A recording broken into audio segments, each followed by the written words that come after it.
Good morning, students.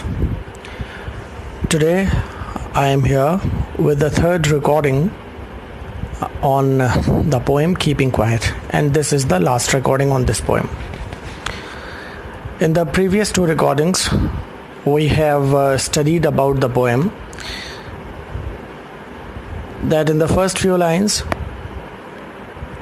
the poet appeals to the entire humanity to keep quiet and be still for some moments in order to introspect, so that we can realize our mistakes and correct ourselves, so that we can move from unthoughtful actions to thoughtful actions. In the next few lines, the poet appeals to the fishermen for not killing whales and creating an imbalance in nature.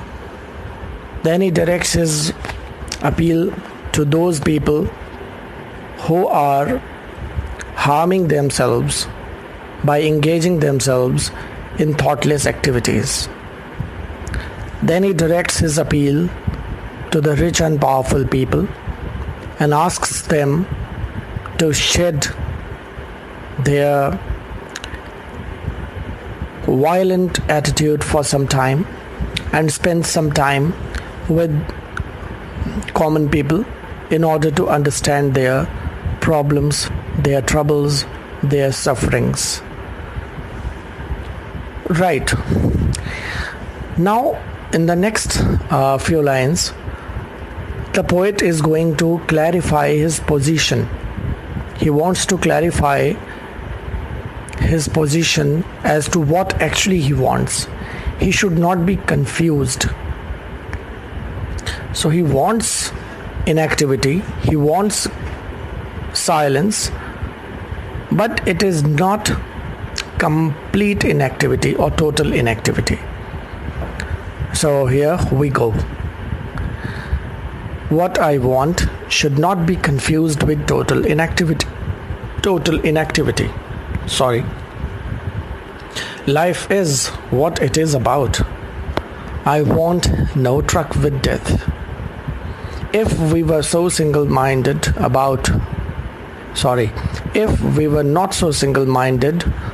about keeping our lives moving, and for once could do nothing, perhaps a huge silence might interrupt this sadness of never understanding ourselves and of threatening ourselves with death.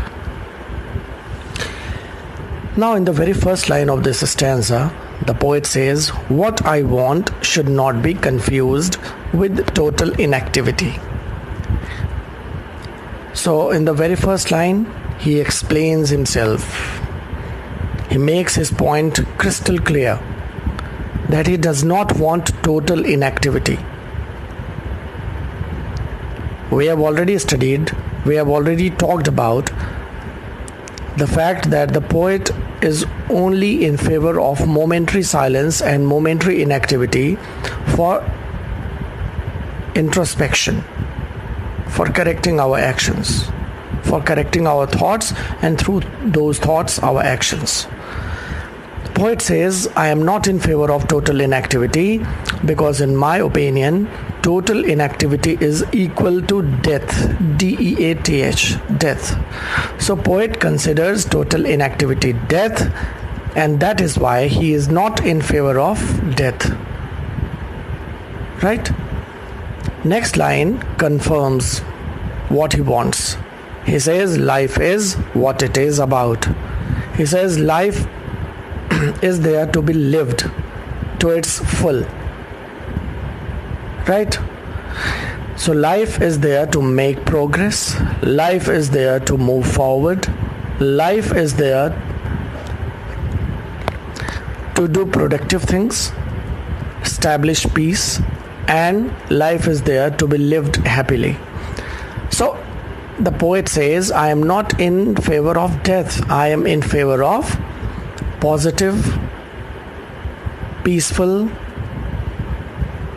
and productive life. He further says, I want no truck with death. It means I have no association with death. I have nothing to do with death. I am not an advocate of death, or I do not advocate death. So clear?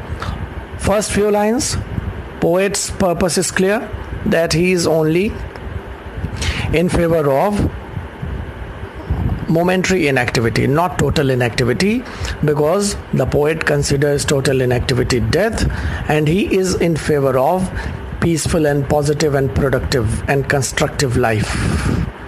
So poet is always in favor of life, because that is what ultimately matters for all human beings.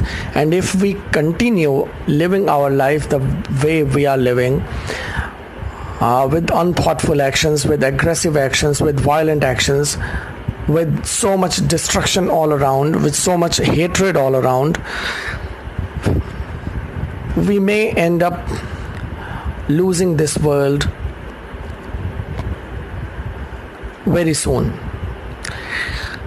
So in first few lines, poet's purpose is clear, that he is in favor of peaceful and positive life. He is not in favor of death. He is not in favor of total inactivity, which is death. Let's move on. If we were not so single-minded about keeping our lives moving, and for once could do nothing, perhaps a huge silence might interrupt this sadness of never understanding ourselves and of threatening ourselves with death. So poet says here, for a moment, we should focus our attention only on one point, that we have to keep our lives moving. It means our lives must go on and on and on forever. And we should all be single-minded, unanimous, of one opinion. So, for once, we should do only one thing, and that is to focus our attention on only one point, and that is our lives must be intact for ages to come, for centuries and millennia to come. And for this purpose only,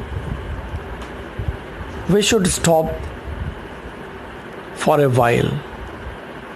And this stopping for a while, and this momentary peace, momentary silence and inactivity, it is going to play a huge role in reprogramming our lives, in reprogramming our future, in giving a better shape to our future. And not only that, it will do us a huge favor.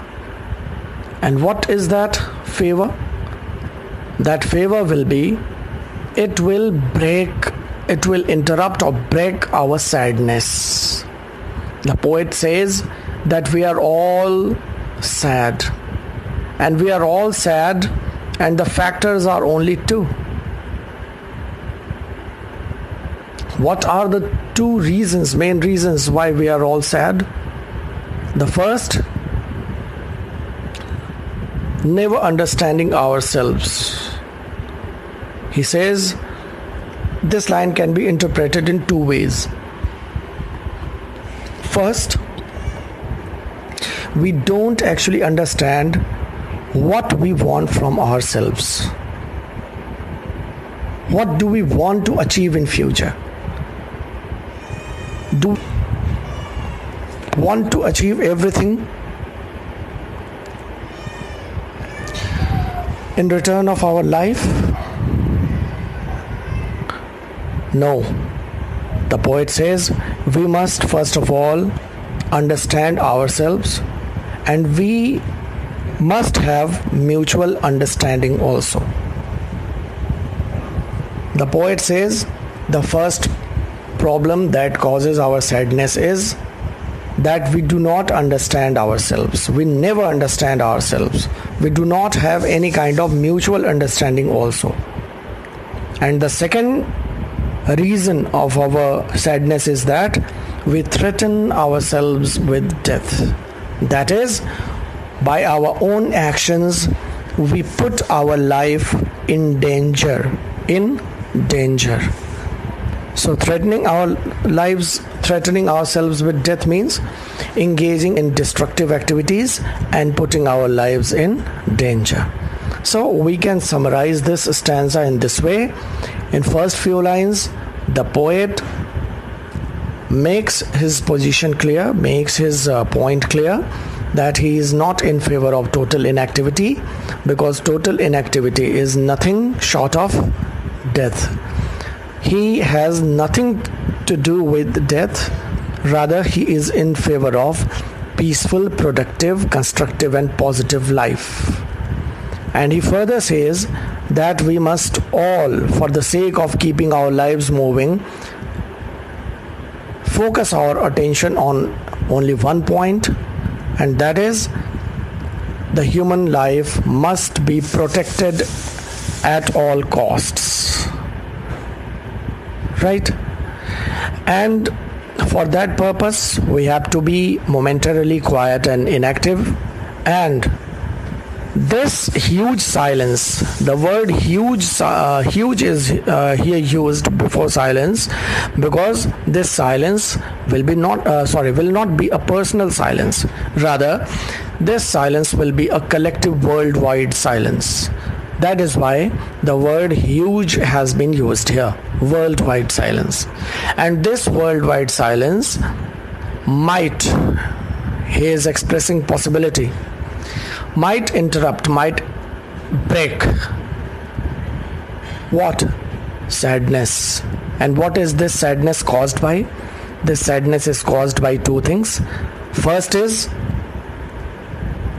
that we do not understand ourselves and we do not have mutual understanding. Right? We do not understand each other.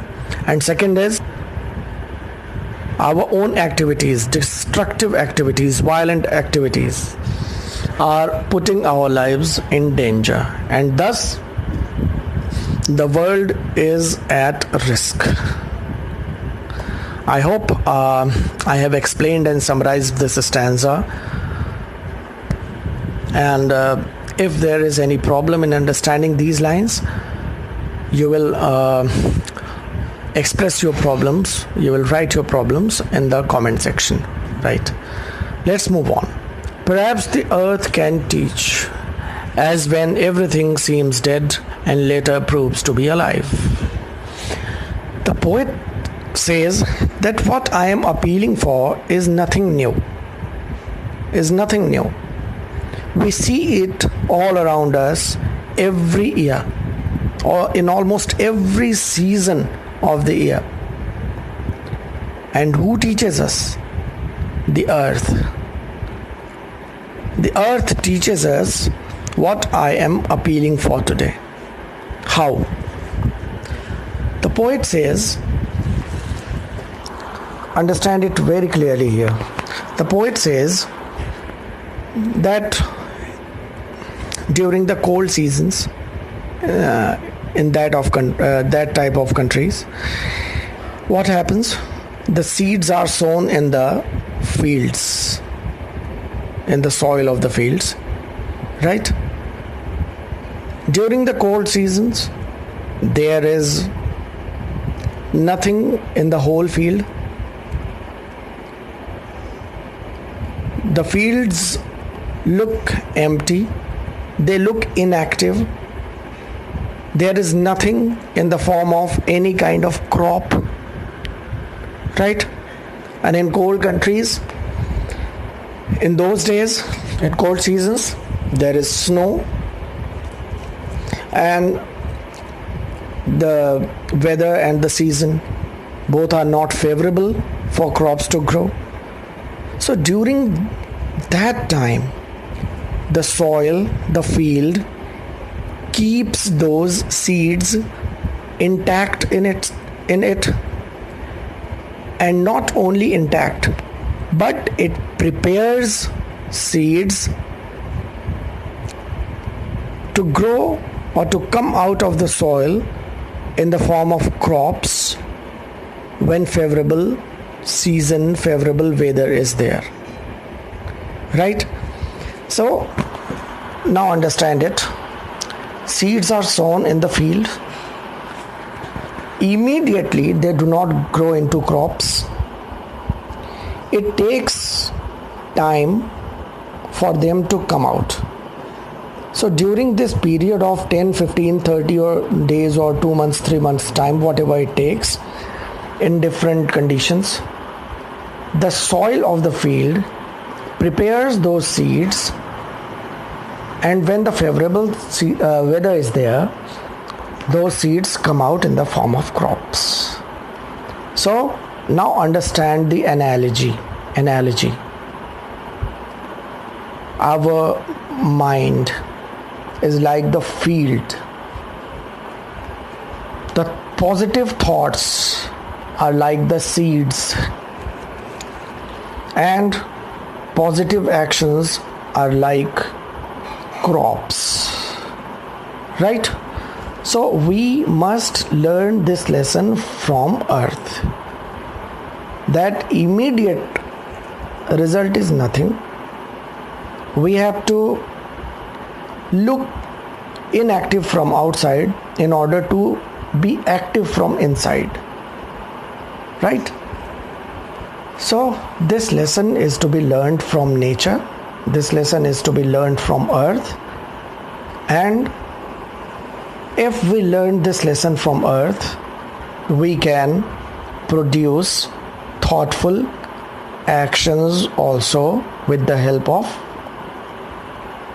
positive thoughts. Next, now I'll count up to 12 and you keep quiet and I will go. The poet says, now I have completed my appeal. I have explained my position. Now I think my job to motivate you, my responsibility to motivate you, my responsibility to alert you is complete here with the help of this poem. Now I'll count up to 12, and why 12 we have already discussed. You keep quiet and I will go. If this kind of silence and inactivity is created all over the world, my responsibility is fulfilled, my task is fulfilled, my goal is achieved. And if you all keep still and quiet, you will definitely introspect, and if you introspect, you will definitely correct your actions, and thus the world will become a peaceful place. So with this, we have completed this poem, and I hope I have been able to explain it in the best possible way I can. Let's discuss the questions which are there. What will counting up to 12 and keeping still help us achieve? It is very clear. Counting up to 12 and keeping still will help us achieve mental sanity, mental balance, mental peace. And next question number 2. Do you think the poet advocates total inactivity and death? You can very clearly write, no, I don't think the poet advocates total inactivity or death, because poet says that I have no truck with death, number 1, and he is in favor of positive, peaceful, constructive and productive life. He has already made it clear, I want no truck with death. Right? Question 3. What is the sadness? that the poet refers to in the poem. The poet refers to the sadness caused by two things. Number one, our inability to have understanding of our own actions, and our inability to have mutual understanding, and the actions, the destructive actions, that is putting our life in danger. Question number 4. What symbol from nature the poet invoke to say that there can be life under apparent stillness? We have just finished the discussion on this point. The poet invokes